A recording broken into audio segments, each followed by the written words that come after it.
Emva kweminyaka emibili uMugabe afihlwa, inkosi yesigodi afihlwa kuso ifuna ambiwe. Lenkosi ithi akuhambisani nesiko lesizwe sayo ukuthi uMugabe wathunwa lapha, ngakho ke ifuna yofihlwa emathuneni omndeni wakhe lapho kulele khona unina ubona.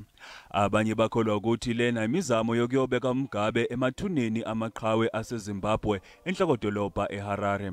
Ukungaboni ngasolinye phakathi kukahulumeni waseZimbabwe yikona kwaholela ekutheni uMugabe owayengumengameli wakuleli yazwe anqume ukuthi afihlwe lapho kwasala khona inkaba yakhe.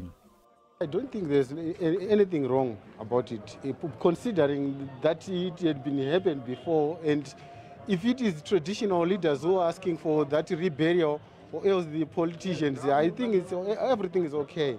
Where was the chief when he was buried in the first place? Where was he?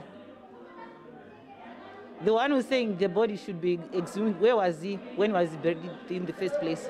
Umfelokazi kaMugabe uGrace uhlawuliswe izinkomo ezinhlanu kanye nembuzi. Ngesonto elizayo kulindeleke ukuthi lolu daba lulalelwe esigcawini senkantolo elalela amacala athinta izindaba zesintu. Phezu kwalokhu kulindeleke ukuthi uGrace asiphosele inselele isinqumo sokuthi kumbiwe isidumbu somyeni wakhe.